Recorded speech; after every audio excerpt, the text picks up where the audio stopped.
recta final, el maillot amarillo de líder del sur de la Avenida 1900. ¡Colombia campeón! ¡Colombia con la bandera flameando aquí en Francia! Escarabajos, un país descubierto a pedalazos. Lo que nosotros trajimos con Escarabajos, un país descubierto a pedazos, para que ustedes y todas las personas afortunadamente en el mundo por ser un proyecto digital, es una investigación juiciosa a partir de los documentos que no es la más completa ni la única, pero es una línea, un punto de trabajo para reconstruir una historia del ciclismo colombiano que se había contado hasta donde sabemos, Diego, y lo que hemos encontrado en los documentos como de forma fraccionada, ¿no? Que es una oportunidad grandísima para poder traer otras historias, otros momentos de la historia que no se cuentan en los documentos, ¿no? Porque hay veces las noticias, la prensa, los libros dejan de lado otras partes del ciclismo y no cuentan todo, ¿no? Se cuentan el ciclismo más masculino que el femenino, se cuenta más las grandes vueltas, pero de pronto las vueltas pequeñas y las dobles y las triples y todas estas pequeñas vueltas de pronto no tanto. Entonces es una oportunidad para nosotros también de sumarle cosas a esta historia y de gráficamente mostrar el potencial. En el proceso de curaduría y de búsqueda de información, pues en realidad fue un proceso muy placentero, ¿no? Porque fue casi todo encontrarse anécdotas, leer pues material bellísimo, encontrarse fotos, fue una tarea muy entretenida. Pero a mí una de las cosas que más me interesaba es ver qué cosas de Colombia y de nuestra historia y de la cultura de las distintas regiones se podían ver más allá del ciclismo, o sea, el ciclismo que reflejaba en un sentido más amplio, más profundo, socialmente más completo. Y esa es la parte que a mí me ha parecido más interesante, que como mencionaba Zuli, las historias que no llegan a la prensa, ¿no? O sea, uno en la prensa se suele enterar de los grandes triunfos, de los campeones más famosos cuando ya están corriendo las carreras más importantes, pero detrás de eso hay todo un vínculo entre Colombia y la bicicleta, que es de las carreras de turismeros, del uso cotidiano de la bicicleta. En Colombia en particular hay una cosa que es muy interesante y es que casi todos los grandes ciclistas fueron mensajeros y por alguna razón muchos fueron mensajeros de droguería. Entonces uno puede hacer o sea, toda una lectura de cómo funciona una sociedad a partir de eso, de las historias de los campeones y las campeonas de ciclismo. También en las historias que nos encontramos de las mujeres, sobre todo del grupo que fue al Tour del 86, al Tour femenino, pues descubrimos un montón de cosas que casi no estaban reflejadas en la prensa y eran historias que merecían contarse y ese también ha sido parte del esfuerzo. En esta segunda sección, que es la que lanzamos hoy, es la conquista de Europa, que es un proceso que comienza sobre todo en los años 80, cuando los ciclistas colombianos que nunca habían salido del país comienzan a volverse pues, una imagen común en las grandes carreras europeas. Sí, el ciclismo, sobre todo el ciclismo de ruta, el ciclismo en carreteras, es un fenómeno durante casi 100 años profundamente europeo. ¿Sí? Es sobre todo Europa, con algunas excepciones, uno que otro australiano, uno que otro neozelandés, algún canadiense, pero el resto del mundo empieza a llegar muy tarde. El primer estadounidense corre en 1980, los primeros colombianos llegan en los años 80. Durante mucho tiempo, cuando existía el bloque socialista, los soviéticos no podían ser profesionales, entonces iban a medias, pero no iban, por ejemplo, al Tour y al Giro casi. Entonces los colombianos son una anomalía. O sea, Sudamérica y Latinoamérica en general no había aparecido en la historia del ciclismo prácticamente nunca, hasta que en los 80 los colombianos se lo toman por asalto y empiezan a construir este mito de los escarabajos como grandes escaladores y como protagonistas de las carreras, que es lo que vamos a repasar un poco hoy. Antes de ese gran salto de los 80, y lo vamos a ver en un rato, ya había habido dos ciclistas que se fueron solos. Uno, Cochise Rodríguez, probablemente el ciclista más importante del siglo XX en Colombia, ya hablaremos en detalle de él. Y otro que fue una de las historias que nos encontramos y que rescatamos, es Giovanni Jiménez, un antioqueño que se fue como obrero de una fábrica a Alemania en los años 70, luego se fue a Bélgica a correr y se quedó allá. Hizo una muy buena carrera como gregario, era un colombiano raro, a él no le gustaba escalar, prefería las carreras de un día, el terreno plano. Y acá está prácticamente olvidado, él se quedó viviendo en Bélgica toda la vida, creo que vivió los siguientes 50 años en Bélgica, y esa fue una de las historias que nos encontramos. Casi uno nunca oye pues, de que el primero que se fue él, justo un año antes de Cochise, y pues eso también lo hemos intentado recuperar. Tengan en cuenta también que cuando se hace una curaduría, en este caso, tanto la biblioteca como Diego seleccionamos los aspectos más importantes y que se pueden contar porque están soportados en documentos, porque en algunos casos nos han dicho, ay, pero no hablaron de tal persona. Claro, y nosotros decíamos, claro, nos van a decir esto, pero resulta que como la exposición es documental, necesitamos tener material de archivo para hablar de esas personas, encontrarnos con casos como el de Giovanni Jiménez, pues fue maravilloso porque en la prensa no se hablaba de él, entonces tocó hacer otro ejercicio distinto para recuperar esa historia. Y en ese marco de cosas distintas para recuperar esos momentos históricos del ciclismo que no se hallan en esos documentos, pues hay una serie de material audiovisual que seguramente van a tener ustedes la oportunidad de ver durante todo el recorrido de las 3 etapas del proyecto. A Exportar Ciclismo, acá hablamos sobre todo de un proceso que comienza en 1980, que pues a mí me encanta porque es una locura. En este momento hay una gran división, estaba el ciclismo profesional y el ciclismo aficionado. Los dos eran muy importantes, los dos tenían un circuito mundial, pero era una diferenciación que pues, seguía esta misma lógica de los Juegos Olímpicos, de que supone que muchos deportistas debían hacerlo por el placer de competir y no debían recibir un sueldo fijo. Esa fue una gran discusión durante mucho tiempo, a comienzos de los 90, sobre todo cuando se acaba la Unión Soviética, deja de ser un tema y ya todo el ciclismo se funde y termina siendo abiertamente profesional. Pero en este momento todavía existe esa división. Entonces, el primer equipo que envía a Colombia va al Tour del Avenir. El Tour del Avenir en este momento sigue existiendo, es muy importante. Ahora es una carrera sub-23. Nairo Quintana la ganó, Esteban Chávez la ganó, Superman López la ganó y Egan Bernal también la ganó. En ese momento, la distinción no era por edad, sino que debían ser competidores amateurs, o sea, no profesionales. Que en ese momento quería decir básicamente, no profesionales eran no europeos del circuito profesional europeo. No existía ciclismo profesional en casi ningún otro lugar del mundo.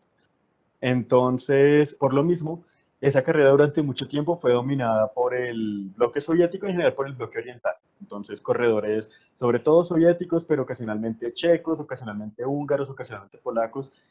Como era ciclismo amateur, ellos durante muchísimo tiempo dominaron esas carreras. Y el presidente de la federación de ese entonces, Miguel Ángel Bermúdez, consiguió un cupo para Colombia para enviar un equipo en 1980. O sea, es el primer equipo colombiano con denominación colombiana, de origen colombiano y patrocinio colombiano que viaja. Todo lo que lo rodea es una locura, o sea, Pilas Barte, que fue el patrocinador principal, más o menos arriesgó el futuro de la empresa para poder asumir sola los costos del equipo, porque las otras grandes empresas a las que se les había hecho la invitación no quisieron arriesgarse. La principal figura de ese equipo cuando llegan a Europa era Patrocinio Jiménez, que en este momento sigue por ahí trabajando en ciclismo, ya sea acompañamiento ciclista y acompañamiento mecánico y masajes. El viejo Patro era un escalador tremendo que se había ganado la Vuelta a Colombia del Clásico RCN un par de años antes. Y la gran figura de los soviéticos le decían Suko, porque el apellido era Sukhorchenkov y pues la simplificación era decirle Suko.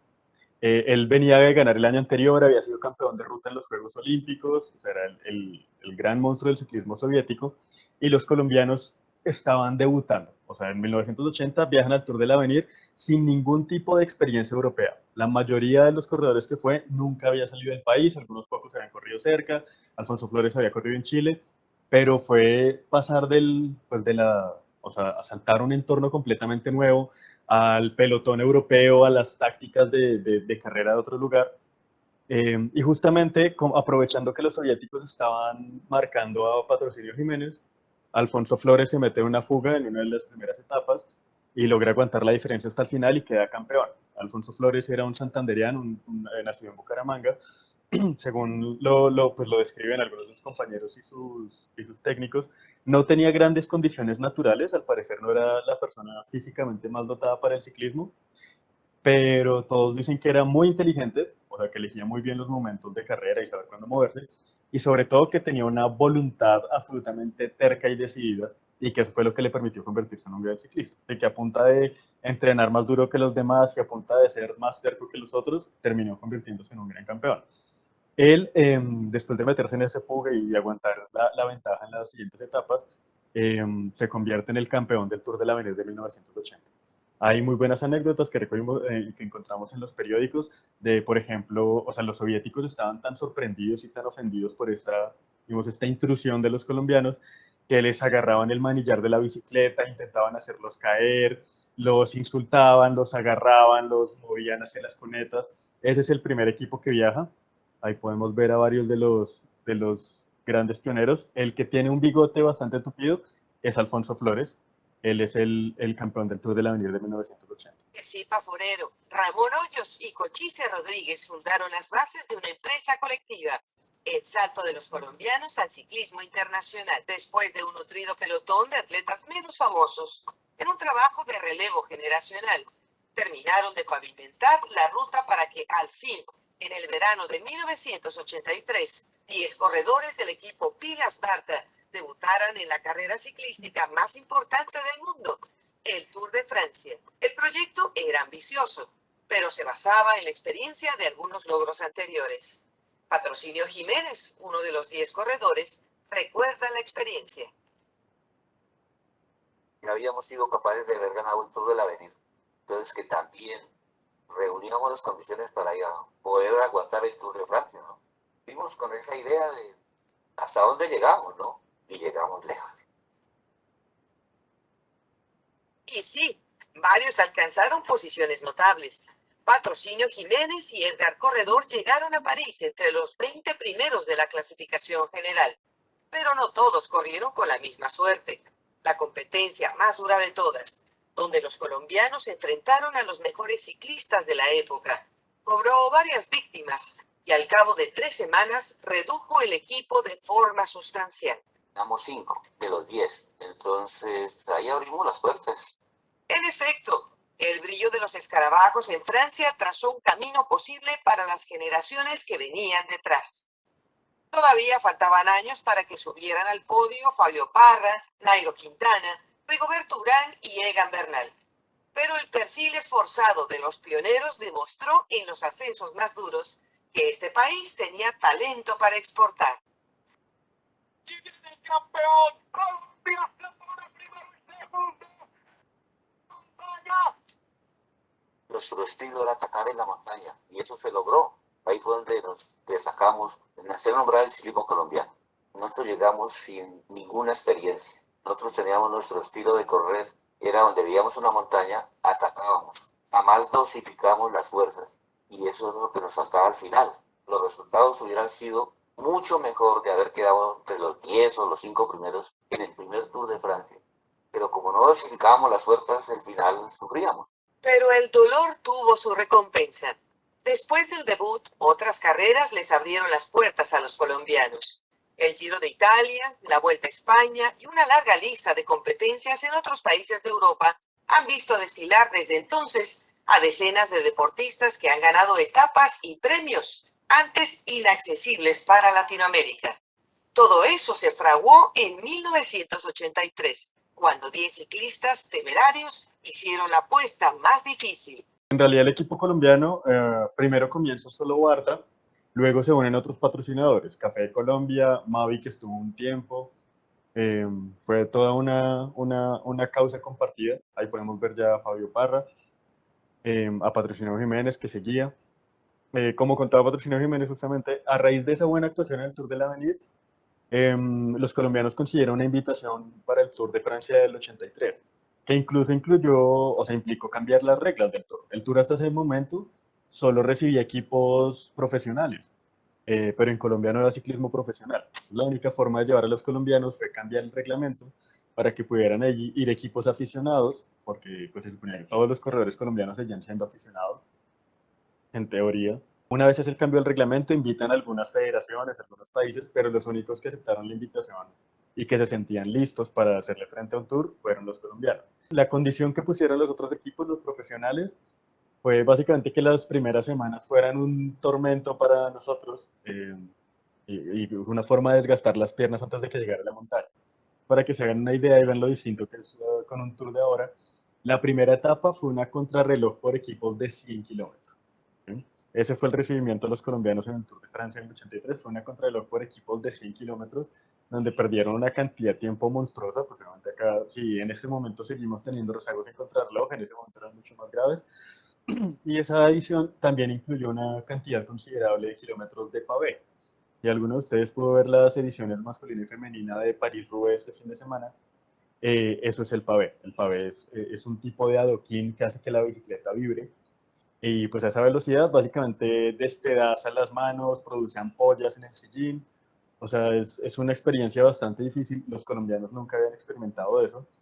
Entonces, entre las distancias, porque eran etapas de 300 kilómetros en algunos casos, la contrarreloj de 100 kilómetros y el pavé, 5 de los colombianos, quedaron 5, creo que 4 de los colombianos o 5 se retiran en los primeros días del Tour, simplemente porque el ritmo estaba diseñado para hacerles mucho daño a ellos, pero los que logran sobrevivir a la montaña, a pesar de estar debutando, se destacan inmediatamente. Patrocinio Jiménez alcanza a tener durante unos días la camiseta de líder de la montaña, aunque no llega hasta el final, y 2 de ellos entran en el top 20 del Tour, que es tremendo. O sea, si uno piensa que nunca habían corrido en ciclismo europeo, que no sabían cómo funcionaba el pelotón, las tácticas, que no tenían nadie que les colaborara, que no tenían conocidos, que ni siquiera hablaban el idioma, meter 2 corredores dentro del top 20 de un Tour de Francia en un debut, pues es un logro impresionante.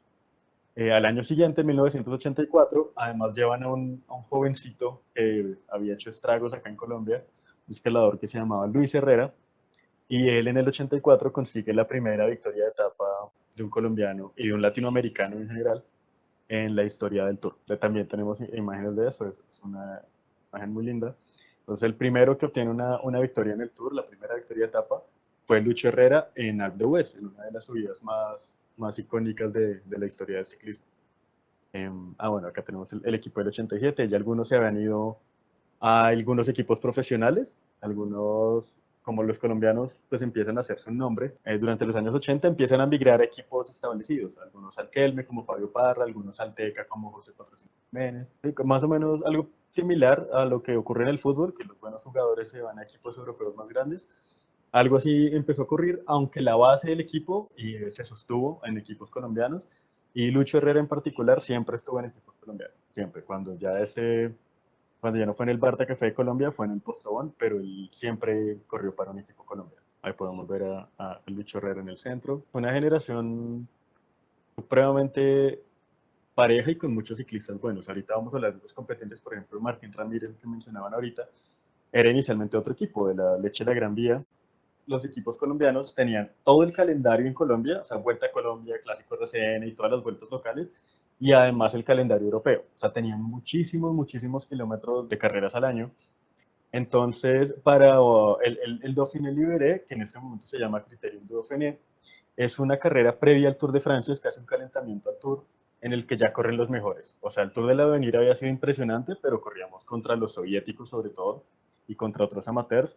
En el Dauphiné corrían las grandes figuras del ciclismo mundial. O sea, todos los que iban a pelear el Tour y que peleaban el Giro también, solían ir al Dauphiné. Y el Barta Café Colombia tenía esa invitación, pero los directores del equipo pensaron que tenían ya demasiados kilómetros en las piernas y que para no llegar reventados al Tour tenían que tomarse un descanso. Pero los organizadores del Tour básicamente les dan un ultimátum, que si no va un equipo al Dauphiné tampoco pueden ir al Tour. Entonces la solución que se le ocurrió a la dirigencia local fue enviar otro equipo, al Leche de la Gran Vía, era como, digamos, un equipo B, al Dauphiné, pero ese equipo B tenía pues 2 ciclistas que se destacaron muchísimo en esa edición. Uno que fue líder parcial hasta la penúltima etapa, que fue Francisco Rodríguez, y que se retira por una molestia en la rodilla. Es un episodio que todavía pues, se comenta mucho, es uno de los grandes chismes del ciclismo local, el retiro de él. Pero cuando él se retira, toma el liderato Martín Ramírez, conocido como el Negro, que todavía sigue montándose en categoría máster, pero sigue con un nivel bastante impresionante. Y Martín Ramírez gana esa edición. En la última etapa es doble, hay una etapa en la mañana y una contrarreloj en la tarde.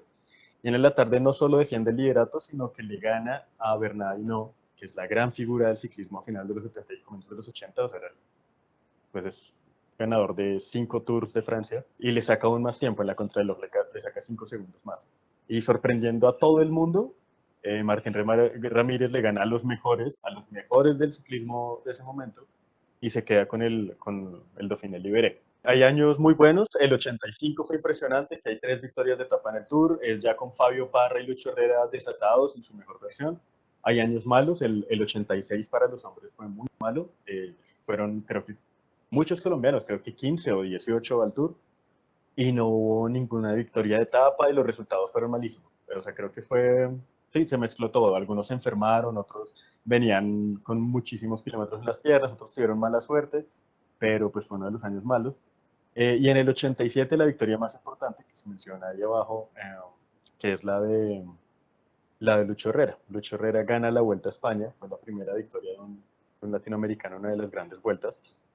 Eh, o sea, fue un hito enorme. O sea, ganarse la clasificación general de una carrera de esa magnitud, pues es algo tan difícil de hacer que solo se repitió con Nairo Quintana en el 2016 y nunca más ha ocurrido. Y fue como la culminación de todo este proceso. Sí, o sea, que este grupo de escaladores pudiera quedarse con la general de una de las grandes vueltas, pues habíamos llegado a Europa 7 años antes. O sea, en menos de una década pasamos de no existir en el ciclismo europeo a ser campeones de una gran vuelta. Es uno de los ascensos más vertiginosos que yo creo que haya visto en la historia del deporte. Y pues estos escarabajos fueron los protagonistas. Muchos de ellos mensajeros, muchos de ellos campesinos, muchos de ellos surgidos en pobreza muy intensa, pero pues que a punta de fuerza de voluntad y de sacrificio y de una tolerancia sorprendente al dolor, se convirtieron en grandes campeones, atletas destacados. En ese momento estábamos atravesando, como suele pasar en Colombia, un pico de violencia muy difícil, pues violencia de todo tipo, ¿no? Narcotraficante, guerrillera, paramilitar, del Estado. Y hay una frase que a mí se me quedó pues, como muy importante y muy linda del discurso de Lucho Herrera cuando gana, que es solo quiero que en Colombia haya paz. ¿No? Uno también puede a partir de eso ver pues, la dinámica de Colombia. ¿No? La dinámica de Colombia son ciclistas como trayendo un poco de alivio en momentos muy difíciles. Ese fue el discurso de Lucho Herrera, después de haber ganado la Vuelta a España. El recibimiento en Bogotá fue enorme. Fabio Parra fue el mejor joven en el Tour del 85 y en la Vuelta a España del 85 también. Esto es una foto Recibos de la icónica. prensa y en la que fue la segunda etapa individual de Lucho, la tercera en general, porque Fabio Parra también ganó una etapa. Está él en fuga y detrás viene persiguiendo a Bernardino. Los dos se caen, Lucho se abre la cabeza, Bernardino se rompe la nariz y los dos terminan. Llegan primero y segundo a pesar de los golpes que se han dado. Ese es Bernardino justamente, multicampeón del Tour. Al comienzo tuvo una relación muy difícil con los colombianos y luego se empezaron a llevar muy bien. Creo que fue una cuestión de ganarse el respeto.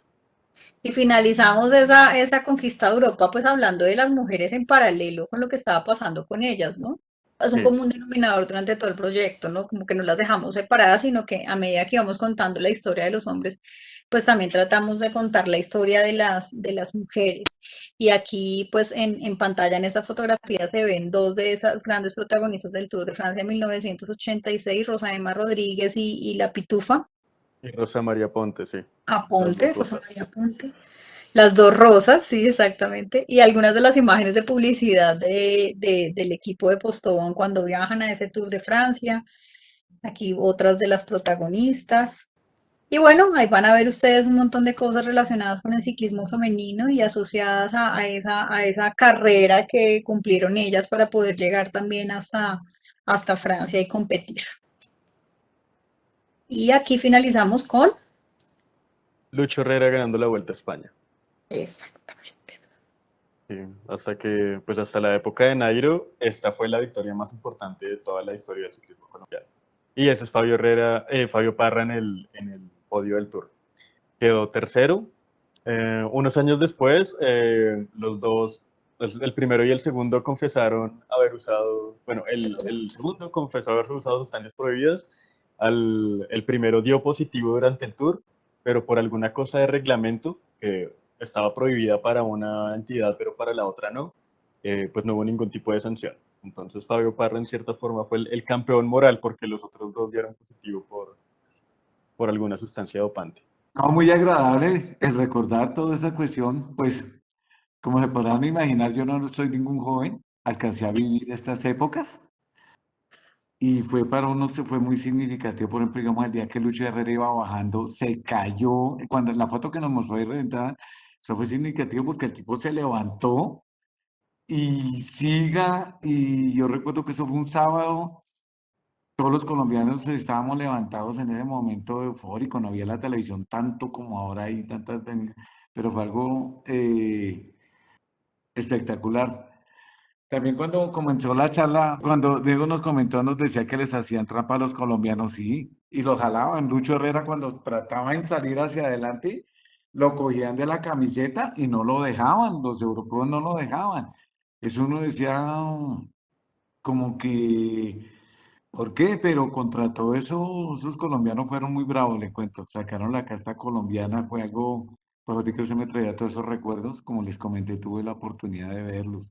Otra anécdota que les cuento cuando empezaban esas montañas y salía Patrocinio Jiménez, eso parecía como un racimo de plátanos, porque él llegaba y jalaba el lote, iban todo el mundo ahí como vemos ahorita en un tour, pero cuando empezaba la montaña, ese tipo salía adelante y esos empezaban a caer como cuando se caen bananos de un racimo y los colombianos ahí siguen y eso se veía como desagregaba. Era algo espectacular. Cuando Lucho Herrera ganó, entonces le ponían a uno y desde allá viene, ponían el himno nacional cuando él iba pasando y ya que somos campeones y claro, uno lloraba de ver eso, era el himno nacional y le ponían ahí en el televisor, campeón, campeón. Entonces, esas eran muchas emociones las que nos hicieron brindar esos colombianos. En ese momento, y los, pues obviamente los periodistas, porque pues lo hacen también a uno sentir que uno a veces deja al lado a los periodistas, pero tienen mucho que ver para que uno se emocionara tanto. Sí, sí, es una Sí. cosa bien bonita y que también es una parte de la historia, ¿no, Diego? Que al final se cuenta, que la historia de un país construido a pedazos de nuestros escarabajos se cuenta a partir de los periodistas radiales. Colombia campeón.